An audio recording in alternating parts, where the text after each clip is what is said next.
신약 성경 마태복음 23장 29절에서 39절까지 말씀입니다. 마태복음 23장 29절에서 39절까지 말씀, 제가 가진 성경은 신약 성경 40쪽입니다.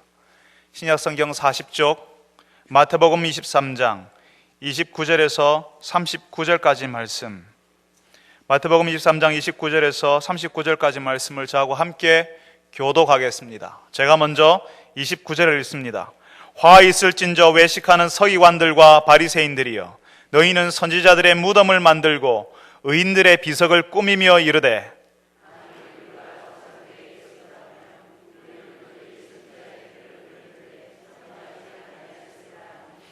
그러면 너희가 선지자를 죽인 자의 자손임을 스스로 증명함이로다.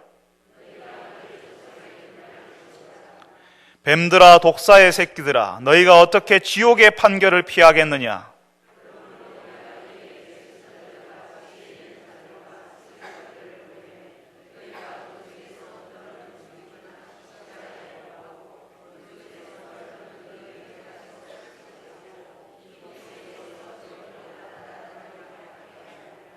그러므로 의인 아벨의 피로부터 성전과 제단 사이에서 너희가 죽인 바라꺄의 아들 사가랴의 피까지 땅 위에서 흘린 의로운 피가 다 너희에게 돌아가리라.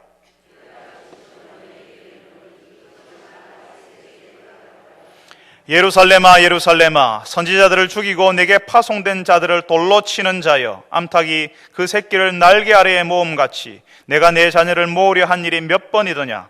그러나 너희가 원하지 아니하였도다.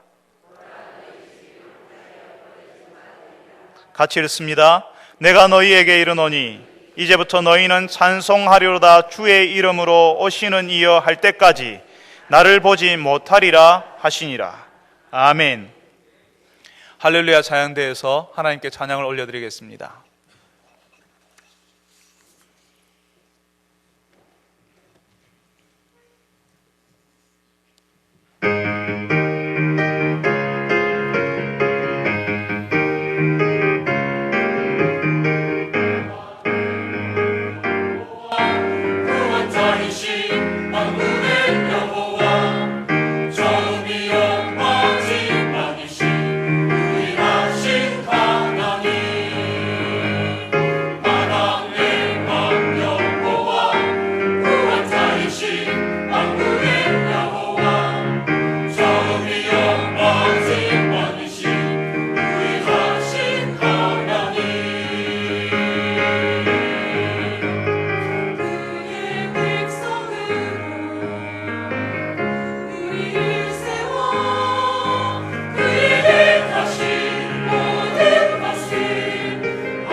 참 좋으신 하나님, 하나님께서 그런 분이시라고, 유일하신 하나님, 처음이요 마지막이시며 우리를 구원하신 만왕의 왕 구원자 되심을 노래하며 고백할 수 있게 하셔서 감사합니다.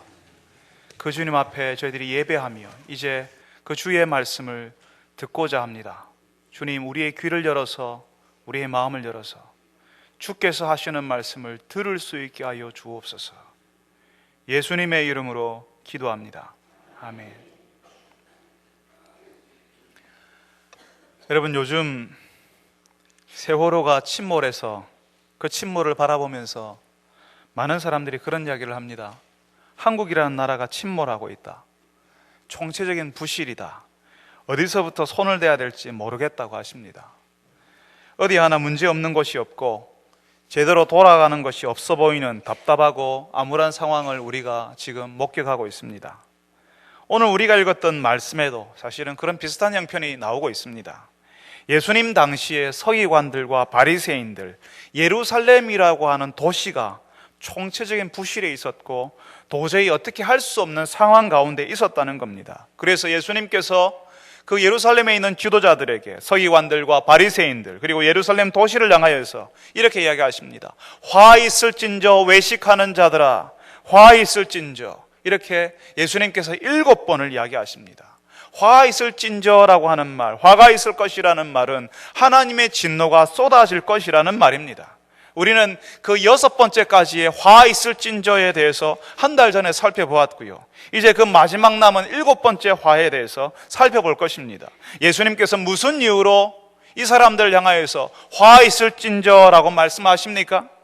예수님 당시에 유대인들은요, 그전 시대의 의인들, 선지자들, 조상들의 무덤을 꾸미고 단장하는 일을 했습니다. 그러니까 불의한 죽음을 당한 사람들, 하나님 신앙을 지키다가 억울하게 죽음을 당한 사람들의 무덤을 예쁘게 꾸미고 단장했다는 겁니다. 심지어는 여러분들이 알고 있는 것처럼 헤롯 임금은요, 이 사람은 하나님을 잘 믿지 않는 사람이지만 다윗 왕의 무덤 앞에 대리석으로 큰 기념물을 세웠습니다. 그 당시 역사를 기록하는 역사학자들은 그 무덤들이 대단하고 화려했다고 증언하고 있습니다. 이렇게 무덤을 단장하는 사람들이요, 선지자와 의인들의 무덤을 꾸미는데 억울하게 죽었던 사람들, 신앙을 지키다가 순교했던 그 사람들의 무덤을 꾸미고 비석을 세우면서 하는 말이 있었습니다. 우리가 그때 있었더라면 선지자들과 의인들을 죽이는데 동참하지 않았을 텐데, 다른 말로 하면 우리는 우리 조상들과 다르다고요. 우리는 그렇게 하지 않을 자신이 있다라고, 우리는 괜찮은 사람들이라고 말하는 것입니다. 여러분, 그 아버지의 그 아들이라는 표현을 우리가 종종 쓰지 않습니까? 아버지처럼 아들도 잘한다, 대단하다고 할 때에 사용하는 말입니다. 그런데 아버지의 잘못을 아들이 그대로 물려받아서 똑같이 잘못할 때는요, 그 애비의 그 자식이네라고 하면서 우리가 혀를 끌끌 차게 됩니다. 이 바리새인들과 서기관들이, 예루살렘의 지도자들이 우리는 아버지들처럼 하지 않을 것입니다, 조상들처럼 하지 않았을 것이라고 하는 말은 결국 이 사람들의 아버지, 어머니, 아버지, 할아버지, 조상들이 도대체 어떻게 했다는 겁니까? 그 바리새인들, 그 서기관들의 조상들이, 아버지, 할아버지들이 선지자들과 의인들을 불의하게 죽였다는 겁니다. 지금 그 말을 하는 것은 그 조상들의 자손들이 바로 우리요라고 말하고 있는 것입니다. 적어도 그들의 조상들, 아버지들이 선지자들과 의인들을 죽였다는 사실을 인정하고 있는 것입니다. 그런데 자신들은 그 아버지들, 조상들과 다르다고 주장하는 겁니다. 그 근거는요, 저희 집에는 아들이 둘이 있습니다. 우리 아이들이 싫어하는 말이 있는데요, 아버지 닮았다는 말입니다. 근데 제가 보기에는 저를 좀 닮은 것 같습니다. 어떤 권사님은요, 제 둘째 아들이 저하고 너무 닮아가지고요, 그 아이를 만지면 꼭 저를 만지는 것 같대요. 그래서 아이를 얼굴이라도 만지고 싶은데 만지지도 못하겠다는 이야기를 하십니다. 제가 우리 아이들을 봐도 외모만 그런 게 아니라, 아이들은 아빠를 닮았다는 말을 싫어하지만 아빠를 닮고 싶지 않은 그런 기대와는 다르게 분명히 그 아이들은 저를 닮았습니다. 그냥 외모만 닮은 것이 아니라 다른 모습도 많이 닮았습니다. 바라기는 아빠의 좋은 모습만 닮았으면 좋겠는데 못난 모습도 같이 닮아 있는 것처럼 보입니다. 여러분, 우리가 자랄 때에 계속 잔소리를 하는 어머니 밑에서 자라면 그 잔소리가 너무 힘들어서 나는 절대로 내 자녀에게 잔소리하는 엄마가 되지 않겠다고 생각합니다. 그런데 이제 그 딸이 엄마가 되어서 자녀를 키우는데요, 그 자녀에게 어떻게 하냐 하면 예전에 자신의 어머니가 자신에게 하던 대로 아이들에게 잔소리하는 엄마가 되어 있는 것입니다. 아버지가 술을 드시고 집안에 행패를 부리는 것을 본 아들은 정말 그 모습을 보면서 분노를 느끼게 됩니다.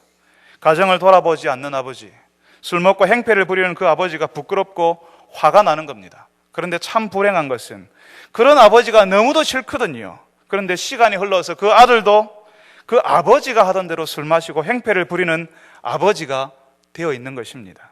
물론 아버지, 어머니 인생과는 전혀 다른 인생, 전혀 다른 성품으로 살아가는 사람들이 많이 있습니다. 하나님의 은혜로 그런 생활과 단절해 버리는 사람들이 많이 있다는 사실을 알고 있습니다. 그렇지만 자신도 모르게 보았던 것, 들었던 것, 내가 싫어했음에도 불구하고 끔찍하게 혐오하는 것임에도 불구하고 우리는 우리 어른들에게서 배우는 것입니다. 우리 몸에 우리도 모르게 달라붙어서 그 죄를 반복하게 되는 것입니다. 우리가 그렇게 싫어했던 것, 부끄러워했던 그 행동, 그 감정을 내 자녀에게 그리고 내 주변 사람들에게 쏟아 부어버리는 일을 지금도 우리가 하고 있습니다. 그게 아닌 줄 알고 있어요. 그렇게 하면 안 된다는 알고 있지만 여전히 똑같은 일을 반복하고 있는 것입니다.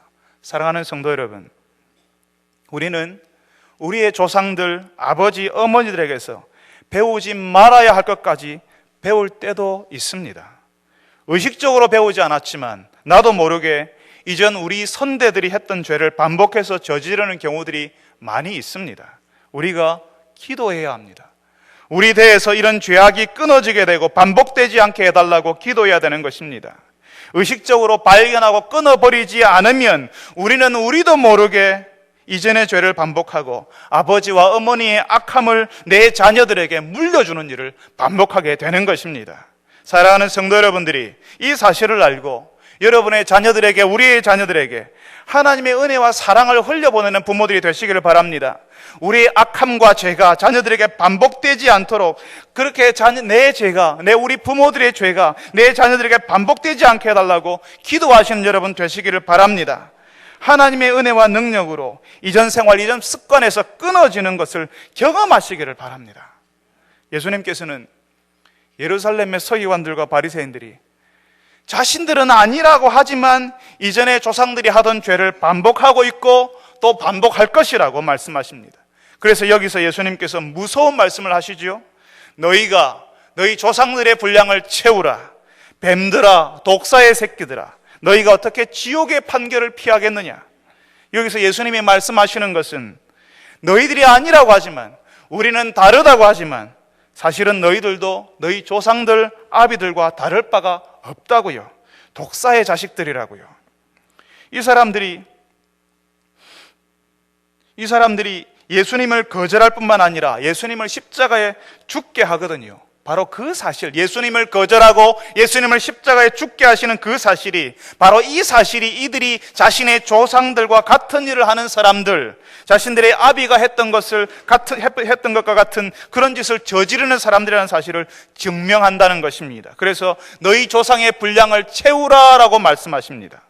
여기서 분량을 채우라라는 말이 있는데요, 너희 조상의 분량을 채우라는 말이 있는데 이 말이 무슨 말일까요? 제가 예전에 울산에 살 때가 있었습니다. 그때 가까이에 경주라는 도시가 있었는데요, 그 경주에 유명한 수영장이 있었습니다. 요즘 테마파크라고 부르는데요, 캘리포니아 뭐라고 부르죠. 거기는 분명히 캘리포니아도 아닌데 경주인데도 캘리포니아 뭐라고 부르더라고요. 거기에 파도 치는 데도 있고 놀이기구를 타고 물속으로 떨어지는 데도 있습니다. 그때 우리 둘째 아이가 어려서요, 어린아이들이 노는 곳에 갔는데 거기 보니까 아주 높은 곳에 엄청나게 큰 물양동이가 걸려 있더라고요. 그 양동이에 물이 조금씩 채워지고 있는데요, 그 물이 다 차니까요, 그 엄청나게 큰 양동이가 쏟아지는 겁니다. 뒤집어지는 겁니다. 그러면 물이 어떻게 됩니까? 그 양동이에 채워졌던 엄청난 물이 쏟아지면서 밑에서 놀고 있는 아이들 머리에 떨어지는 겁니다. 그게 좋다고 양동이 밑에서 물이 찰 때까지 기다렸다가 거기서 물을 맞고 있는 아이들이 정말 많았습니다. 여러분, 물이 채워진다, 양을 채운다는 말의 의미를, 그 분량을 채운다는 의미를 아시겠습니까? 하나님의 진노를 드러내는 말로 구약 성경에도 신약 성경에도 이 말이 종종 사용되고 있습니다. 죄의 양, 그러니까 죄의 분량이 다 채워지면 하나님의 징벌이 쏟아지는데 그 양이 채워지기 전까지는 아무 일도 일어나지 않고 하나님께서 그 일에 대해서, 그런 불의에 대해서 아무런 관심이 없는 것처럼 보이기도 한다는 것입니다. 그렇지만 그 죄의 양, 죄의 분량이 채워지면 하나님의 진노가 쏟아진다고요. 그것도 모르고 그 밑에서 그것이 쏟아지기를 기다리면서 거기서 좋아서 기다리고 있는 사람들이 있지 않습니까? 예전에 바리새인들의 조상들이 의인들과 선지자들을 죽이고 박해해서 그 분량을 채웠는데 이제 그 자손들이 그 분량을 채우라고 하십니다. 그 분량을 채우면 어떻게 된다고요? 하나님의 진노가 쏟아진다고요. 예수님께서 그 당시에 예루살렘의 지도자들이었던 서기관들과 바리새인들에게 세례 요한이 그랬던 것처럼 독사의 자식들이라고 부르시고요, 그 분량을 채우라고 하십니다. 그리고 지옥의 판결을 피할 수 없을 것이다 라고 하십니다. 예수님께서 서기관들과 바리새인들에게 그 죄의 분량이 채워질 때에 그 죄의 분량이 하나님의 진노가 쏟아지는데 그 진노가 무엇이냐 하면 그 형량을 선고하시는데 그 형량의 내용이 지옥이라는 것입니다. 분명히 여기에 나와 있는 바리새인들과 서기관들은 예전에 선지자들과 의인들을 불의하게 죽이지는 않았을 겁니다. 그렇지만 이 사람들은 세례 요한을 거절했고 지금은 하나님께서 보내신 하나님의 아들 예수님을 거절하고 있습니다. 나중에 하나님의 아들을 죽이는데 동참하게 될 것입니다. 여러분들이 마태복음을 끝까지 읽다 보면 이 사람들이 어떻게 예수님을 죽이는데 동참했는지를 볼 수가 있습니다. 이 사람들이 이렇게 예수님을 거절하는 결과가 뭐라고요? 예수님을 거절할 때에 어떤 일이 벌어진다고요? 하나님의 진노가 쏟아지는데 그것이 바로 지옥이라는 것입니다. 여러분, 많은 사람들이요, 하나님의 나라를, 천국을 죽으면 가는 곳으로 생각합니다. 지옥도 나중에 가는 어떤 장소로 생각하는 분들이 많이 계십니다.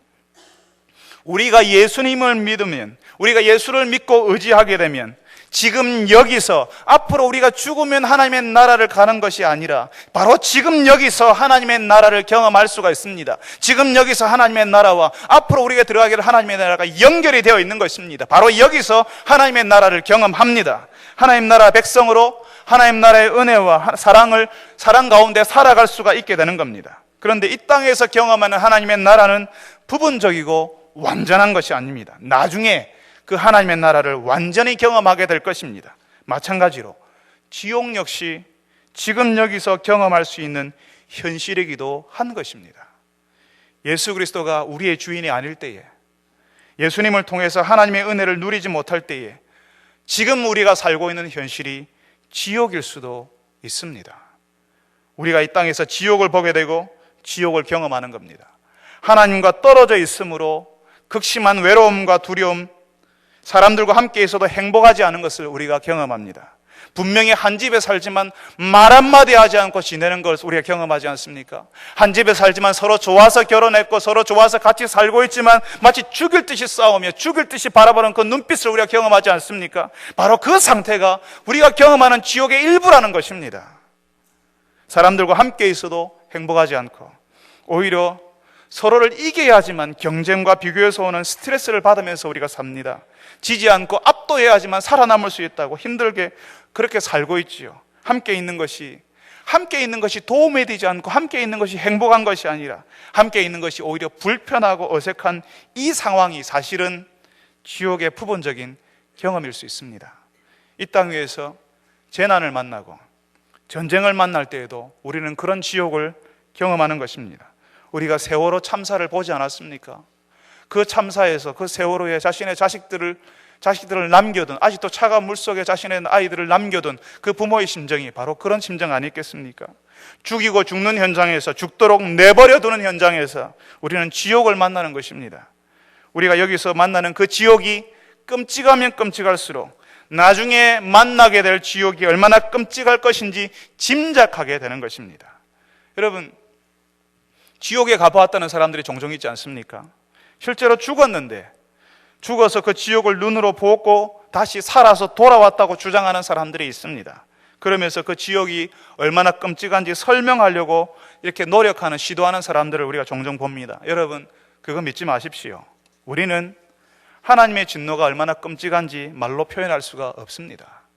하나님의 쏟아부으시는 진노의 양을, 죄를 벌하시는 그 무서운 하나님의 얼굴을 우리 육신의 눈으로 짐작조차 할 수 없는 것입니다. 여러분, 전쟁이 한번 나면요, 그 전쟁의 피해가 우리의 모든 것들을 피폐하게 만들고 그 결과는 수십 년 동안 흘러내리게 됩니다.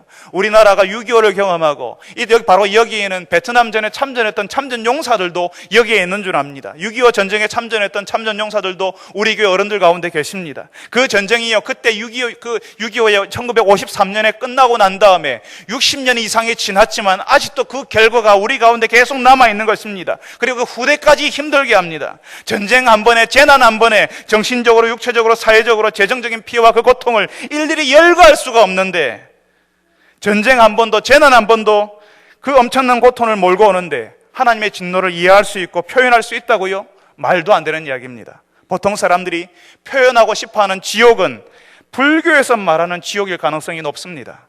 우리가 어릴 때부터 그런 지옥에 대해서 많이 들어오지 않았습니까? 그래서 지옥에 갔다 왔다 말하는 사람들이 그런 지옥과 많이 닮아 있습니다.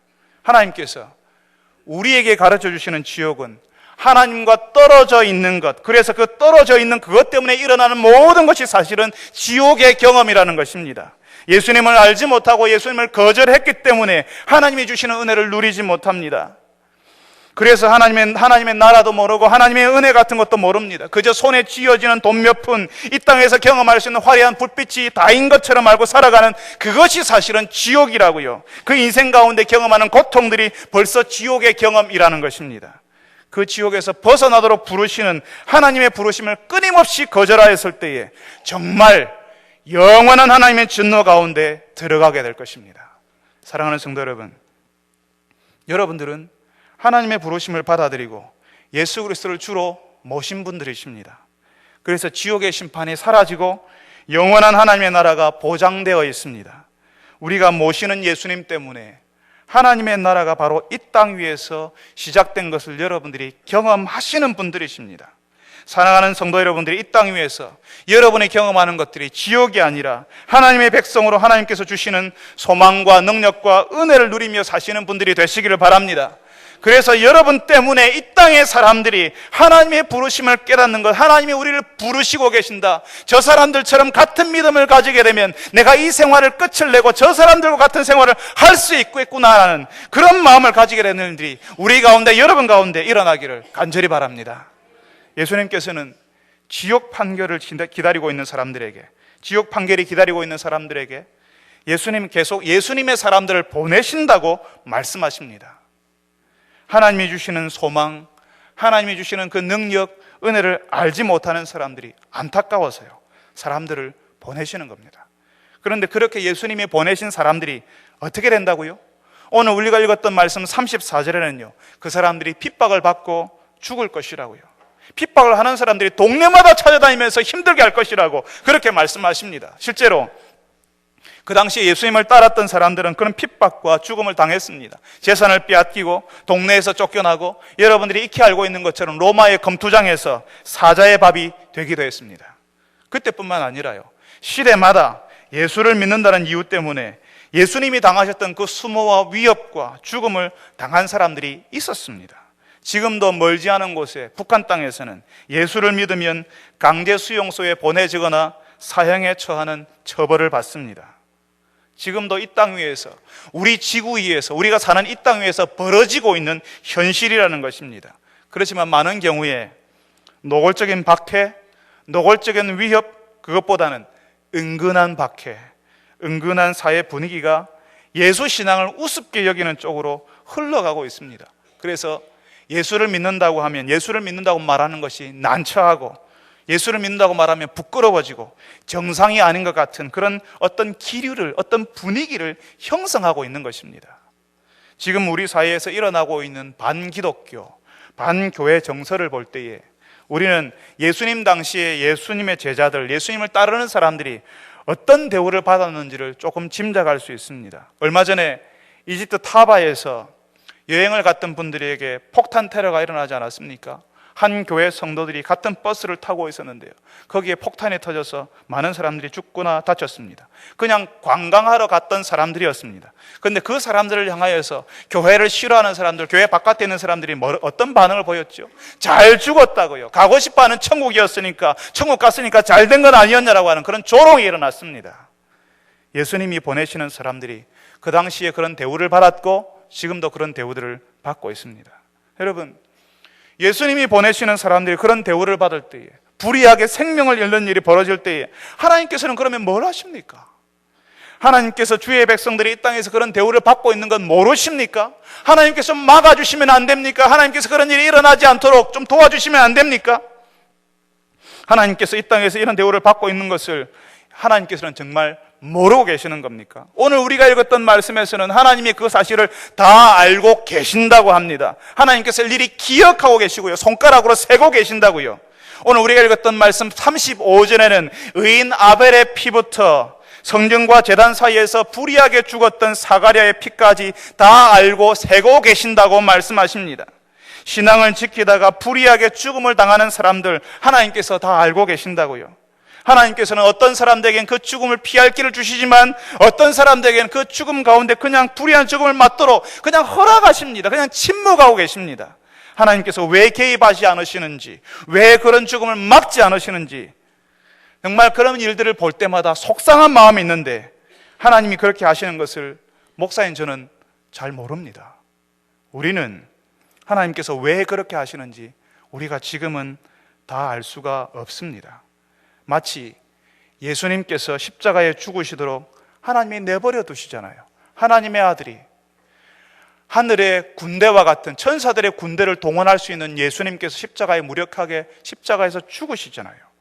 예수님께서 십자가에 죽으시도록 내버려 두시는, 하나님께서 아무것도 하지 않고 침묵하시는 이유를 우리가 몰랐던 것처럼 우리가 이해할 수 없었던 하나님의 계획, 우리의 이해를 넘어선 하나님의 선하신 계획이 있는 것입니다.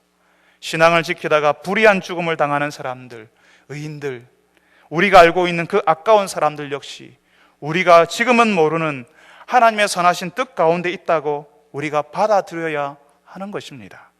지금은 우리가 속상하고 섭섭하지만 모든 것을 기억하고 계신 하나님께서 의인들을 죽음에 이르게 한 사람들에게 진노를 쏟아 부을 때가 오실 겁니다.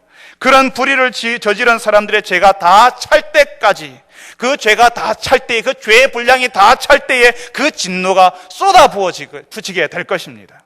오늘 우리가 읽었던 말씀에는 그런 불의를 저지른 사람들, 예수님을 거절한 사람들에게 진노가 쏟아지는데요, 구체적으로 어떤 방식의 진노였는지를 말씀하십니다. 이렇게 예수님을 거절한 사람들에게 부어지는 예수님의 말씀은 그 사람들이 그렇게 애지중지했던 그 사람들의 도시, 그들의 성전이 완전히 없어질 거라고요. 황폐하게 될 것이다 라고 38절에 이야기합니다.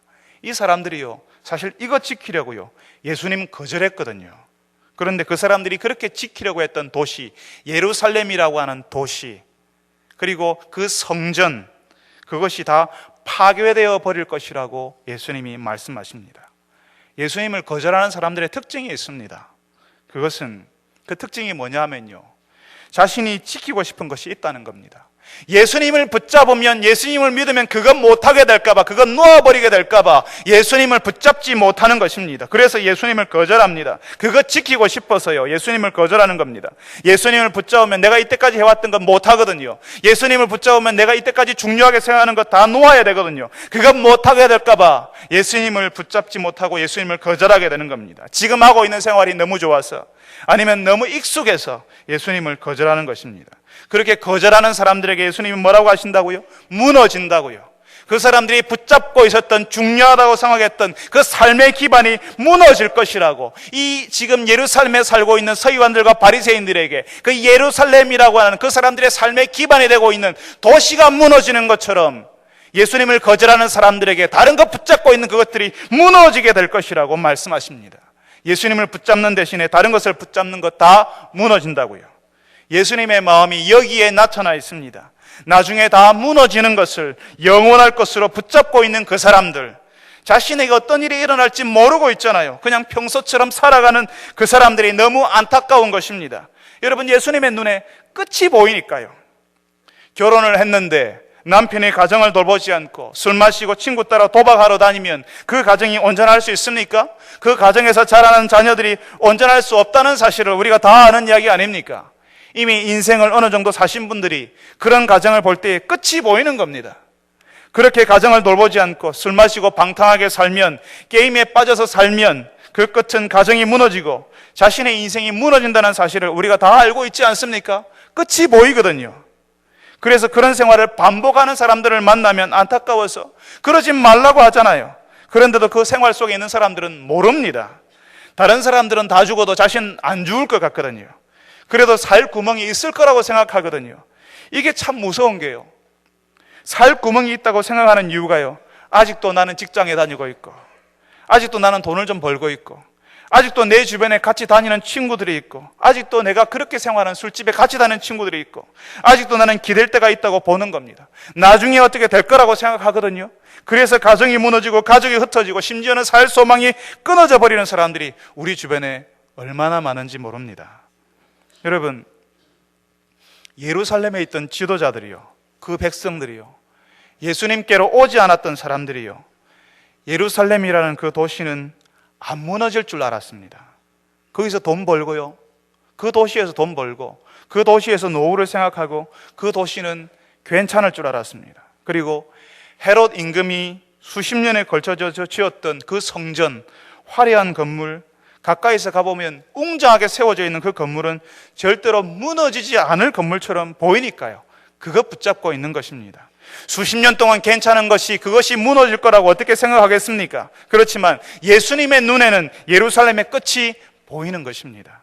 우리는 모르는데, 우리는 안 보이는데, 우리는 모르는데 끝이 보이니까 예수님은 너무 그것이 답답하고 안타까운 것입니다. 보이지 않으면 그런 마음을 가지지 않습니다. 그런데 예수님께는 그게 아니니까요. 예수님께는 그게 보이니까요, 예수님께서는 피를 토하는 심정으로 말씀하시는 겁니다. 예루살렘아, 예루살렘아 하시는 겁니다. 예수님을 거절하고 예수님이 보내신 사람들을 거절하는 그 사람들을 향하여서 예수님께서 잘됐다 이놈들아, 맛 좀 봐라, 너희들 다 죽었다 이렇게 하는 것이 아니라, 예수님께서 예수님께 오면 사는데 다른 것 붙들고 사는 사람들, 바로 앞에 무엇이 기다리는지 알지 못하고 멸망을 향하여서 달려가는 그 사람들을 바라보면서 예수님은 슬퍼하시는 것입니다. 예수님의 화 있을진저라고 말하는 예수님의 그 진노 속에는 예수님의 슬픔이 담겨져 있는 것입니다. 내가 너희들을 모으려고 얼마나 했는데 예루살렘아, 예루살렘아 하면서 예수님께서 슬퍼하시는 것입니다. 여러분, 우리가 다 알아야 합니다. 우리 가족들이 알고 우리 주변 사람들이 알아야 합니다. 예수님께서 우리를 위해서 사람들을 보내는 일이 끝날 때가 올 것입니다. 우리가 예수님께로 돌아올 수 있는 기회가 사라질 때가 온다는 것입니다. 그 끝이 오기 전에 예수님께 와야 하고, 그 끝이 오기 전에 우리 생활이 변해야 하는 것입니다. 예수님께 온다는 것은 내 이전 생활 방식을 바꾸겠다는 것입니다. 예수님 대신에 잡고 있는 것들을 내려놓고 예수님을 붙들겠다는 것입니다. 예수님 중심으로 내 생활을 다시 구조조정하겠다고요. 내 중심의 생활로는 더 이상 안 된다는 사실을 알고 예수님 중심으로 구조조정해야 산다고 고백하고 조정을 하는 것입니다. 여러분, 구조조정이 시작되면요, 그때는 괴롭고 당장은 죽을 것 같아요. 익숙한 생활이 아니거든요. 예배 안 나오시는 분들이요, 교회를 처음 나오신 분들이 예배를 안 드리다가 갑자기 예배 드리러 한번 나와보세요. 이게 갈등의 연속입니다. 주일날 예배 딱 한 번 드리는데 그것조차 너무너무 힘들어요. 주일날 11시 혹은 9시에 예배를 드리는데 그 시간에 찾는 사람들이 얼마나 많은지 모릅니다. 하필이면 그날 만나자고 말하는 사람들이 얼마나 많은지 모릅니다. 동창회에서 하필 그날 모이고요, 또 주변에 친척들 모임이 항상 그날입니다. 항상 예배 한번 드리고자 하면요, 우리에게 갈등이 찾아옵니다. 한번 조정해 보려고 하면요, 이게 조정을 못하게 만드는 일들이 얼마나 많은지 모릅니다. 사랑방 모임에 참석하는 것도, 신앙 강좌에 참석하는 것도요, 집에 소파에 누워서 TV 채널 그냥 편안하게 누워서 돌리는 것보다 훨씬 어렵습니다.